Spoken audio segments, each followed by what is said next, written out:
Oh, Bu Lili, LPSK sebagai apa Bu di LPSK? Lembaga Perlindungan Saksi dan Korban. Apa yang Ibu lakukan untuk para mereka ini? Ya, ada saksi yang diteror, ada sampai ya, dia pakai topeng karena. Iya. Terima kasih Bang Karni. Pertama kan karena tugas LPSK adalah memberikan perlindungan, pemenuhan hak kepada saksi dan korban, dan juga memfasilitasi serta memberikan layanan bantuan. Nah, terkait kasus yang baru-baru ini terjadi di Medan, kita memang menerima 2 permohonan. Jadi pertama permohonan dari DPRDSU, dan kemudian ada permohonan dari Polrestabes setelah kita berkomunikasi dengan Poldasu. Nah, karena permohonan itu memang baru masuk hari Kamis apa Jumat gitu ya. Kami kemudian Senin atau Selasa itu melakukan pendalaman ke Medan, dan kemudian kami telah mencoba mempersiapkan apa yang dibutuhkan dalam layanan darurat terkait soal psikologinya, terkait soal rumah amannya, terkait soal potensi ancamannya, dan kemudian apakah ini masuk juga oleh teman-teman kepolisian penyidik itu soal restitusi, soal permintaan sejumlah ganti kerugian kepada pelaku karena mereka mengalami sejumlah kekerasan misalnya. Dan kami juga telah berkoordinasi kepada kepolisian daerah Sumatera Utara serta kemudian ke Polrestabes, dan kami juga mencoba ke Disnaker sebetulnya, karena kami pikir Disnaker adalah lembaga berwenang soal ketenagakerjaan, karena ini berhubungan dengan anak-anak yang bekerja, ibu-ibu yang bekerja. Nah, kami juga telah mencoba ke rumah sakit Pringadi untuk memastikan jika sewaktu-waktu para ibu-ibu ini membutuhkan layanan medis dan psikologi. Dan kami mendapat info dari Polrestabes bahwa keempat ibu ini juga telah mendapat layanan dari gugus tugas Sumatera Utara. Jadi memang mereka telah dicoba untuk untuk mendapatkan layanan psikologi, dan kemudian mereka telah diperiksa di rumah sakit haji. Nah, tetapi dari komunikasi yang berjalan, ada keinginan kuat dari Polrestabes bahwa ini harus spesifik dan khusus ya terkait keempat orang ini. Belum yang 1 orang yang tadi Bang Karni sempat tanya, karena ini untuk kasus yang 2012. Nah, tetapi kemudian dari dialog yang ada, keempat ini menyebut bahwa masih lebih nyaman dengan Kanit PPA yang ada sekarang, bagaimana mereka berinteraksi sehari-hari selama beberapa waktu sejak kasus ini, sehingga kami di LPSK masih melihat di minggu depan kami akan memutuskan di rapat paripurna, jika memang kebutuhan untuk layanan darurat itu bisa diatasi untuk masuk ke rumah aman yang lain, kami akan berkoordinasi kembali dengan apakah di sini ada RPTC atau kemudian ada shelter, atau kami akan mencarikan rumah aman yang lain. Termasuk juga untuk PAM-nya, mungkin kami akan berkoordinasi dengan Polda dan Polrestabes. Apalagi kita tahu bahwa untuk LP yang 2 itu terkait pelaku anak, berkemungkinan tadi saya komunikasi dengan Pak Kasat, itu di Januari mungkin saja keempat ibu ini akan menjadi saksi, sehingga LPSK memastikan sebelum di Januari ini mereka akan mendapatkan layanan sampai kemudian pemeriksaan pendampingan setiap saat diambil keterangannya. Jadi itu yang akan kami lakukan, dan kemudian kami mencoba memastikan apakah ada layanan restitusi, atau restitusi sudah coba ditawarkankah kepada para korban tersebut, termasuk tadi yang Bang Karni bilang soal ada yang sudah meninggal. Nah, tetapi kemudian bagaimana keluarga bisa meminta ini, sehingga waktu kami berkomunikasi dengan Polrestabes, kami meminta apakah ada data yang bisa kami coba cari, misal ada di Jakarta atau di Cirebon atau di Jawa mana, dan kami mencoba untuk apakah mereka membutuhkan ini. Jangan-jangan masyarakat tidak tahu apakah ada permohonan sejumlah ganti kerugian akibat misalnya anaknya karena kematian, atau karena kemudian gajinya tidak pernah dibayar selama 5 tahun, dan ini kami komunikasikan sebetulnya, sehingga nanti kami harapkan restitusi sudah masuk mulai dari tahap penyidikan, atau ketika nanti sebelum jaksa membacakan tuntutan, Bang. Itu. Baik, tapi sebelum kasus ini udah ada kasus Mohal tadi. Ya. Artinya kenapa P21 gak turun-turun? Karena berapa saksi ternyata gak, ya udah pulang ke kampungnya, iya, susah dihubungin. Iya. Kenapa waktu itu mereka tidak ditampung oleh LPSK sini? Begini Bang, waktu kasus Mohar, LPSK itu masuk dan ini sudah ada teman-teman gugus tugas termasuk IOM yang saya tahu, IOM kemudian dengan P2, TP2 dan gugus tugas, serta saya tahu itu dari data rekap yang saya lihat di kantor, itu ada kesepakatan para saksi itu sudah selesai di BAP. Mungkin karena sudah diambil keterangan di atas sumpah misalnya, sehingga mereka kembali ke wilayahnya masing-masing. Nah, akan tetapi dari rangkaian itu kan kasus Mohar ini sebetulnya orang-orangnya berada dalam layanan LPSK, tapi memang tidak dalam perlindungan darurat atau perlindungan di rumah aman, tetapi pemenuhan hak prosedural termasuk pendampingan. Saya sudah komunikasikan kepada teman-teman di Polrestabes, jika memang membutuhkan saksi tersebut mungkin bisa dikomunikasikan dengan LPSK atau ada metode cara lain misalnya, karena kalau menggunakan Undang-Undang 13/2006 di pasal 9 diperbolehkan kok misalnya orang-orang ini memberikan keterangan mungkin dengan jarak menggunakan telekomunikasi misalnya, atau apakah bisa menggunakan alat bantu Polres atau Polsek setempat di mana mereka berdomisili di wilayah NTT misalnya. Tetapi ini tadi telah saya sampaikan kepada penyidik, kepada Kasat, silakan bersurat melalui LPSK untuk meminta dihadirkan kembali saksi-saksi kalau kemudian mandeknya kasus Mohar itu sehubungan dengan ketiadaan saksi untuk memberikan keterangan. Baik Bu, sekarang saya mau ke Ibu Rina Sitompul. Rina Sitompul ya Bu? Iya Bang. Aliansi Warga Sumut untuk HAM. Yep. Apa yang Ibu lakukan untuk kasus ini? Iya, pertama kali kami apresiasi dulu terhadap Polresta Medan yang sudah untuk kedua kali tahun ini membongkar kasus yang fenomenal sebenarnya.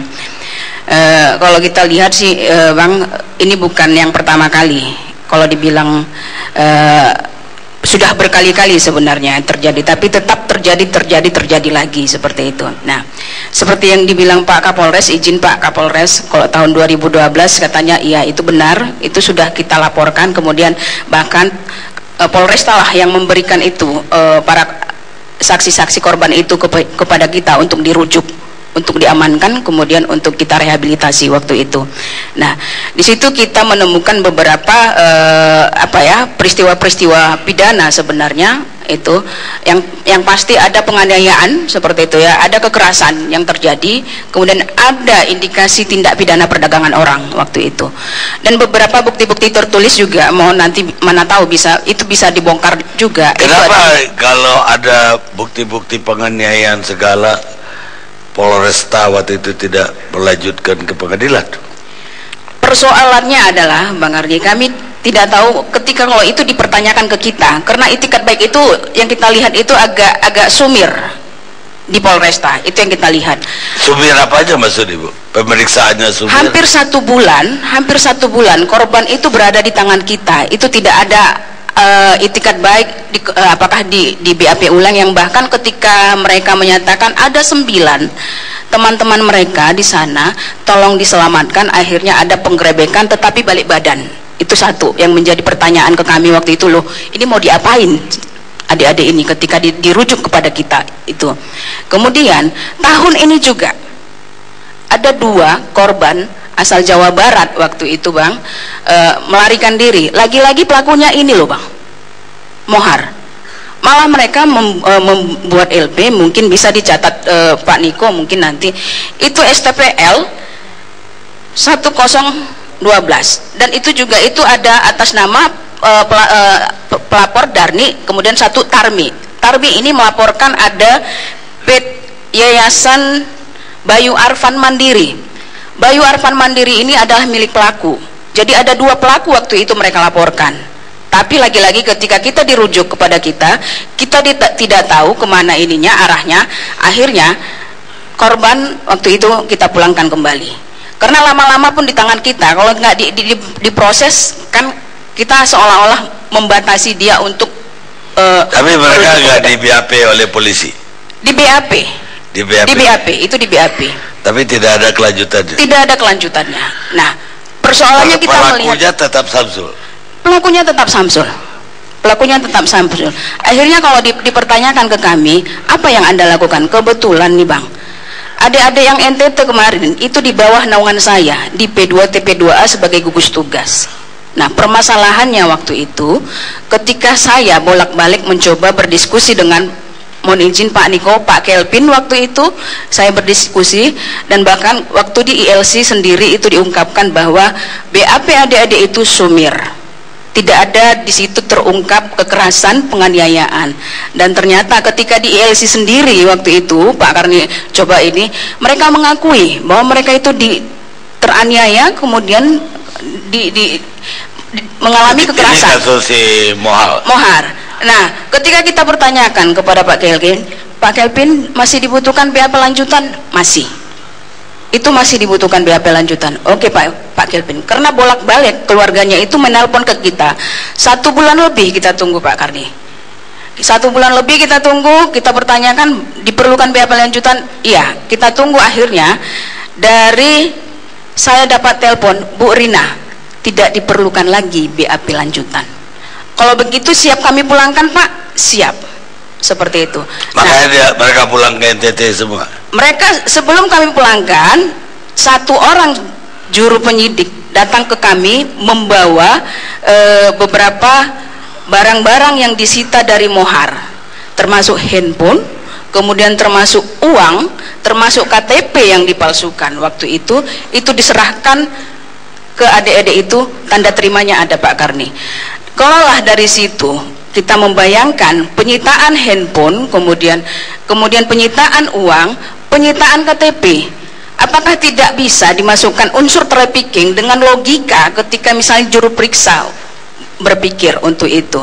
Tetapi akhirnya ketika kita berdiskusi kembali dengan jaksa, sama sekali BAP ADN itu sumir.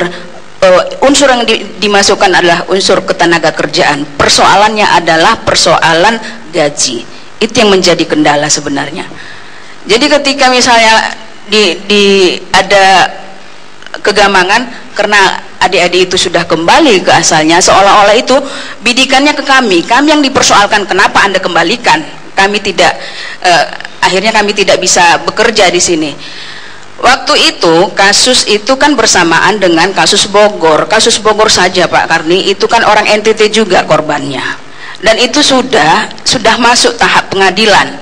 Dan kemudian yang di Kupang itu sudah ingkrah Pak Karni. Waktu itu adik-adik di sini itu di BAP Pak. Dari Polda datang kemari itu di BAP. Ketika P19 langsung kanitnya itu menelpon saya, Bu Rina mohon izin saya ingin BAP terhadap adik-adik, boleh diserahkan handphonenya. Saya menyerahkan handphone saya, adik-adik itu digilir satu-satu untuk mempertanyakan itu. Persoalannya yang saya lihat di sini, ada apa sebenarnya ini, seperti apakah ada unsur kesengajaan seperti itu. Akhirnya ini agak memblunder jadinya ketika persoalan ini terjadi. Terus terang kami sebagai masyarakat Aliansi Warga Sumatera Utara sedikit gamang jadinya. Jangan-jangan ini bakal jadi mohor kedua ini nantinya, seperti itu. Baik, Bung Niko silakan dijawab. Baik, terima kasih Pak. Proses penyidikan memang pemenuhan alat bukti. Jadi apa yang disampaikan Ibu Sitompul tadi, kami sudah berkoordinasi dengan jaksa penuntut umum. Memang yang paling terlihat adalah mempekerjakan pekerja di bawah umur. Itu unsurnya telak. Alat buktinya adalah akte kelahiran dan KTP yang ada. Permasalahannya waktu itu setahu kami Kasat Reskrim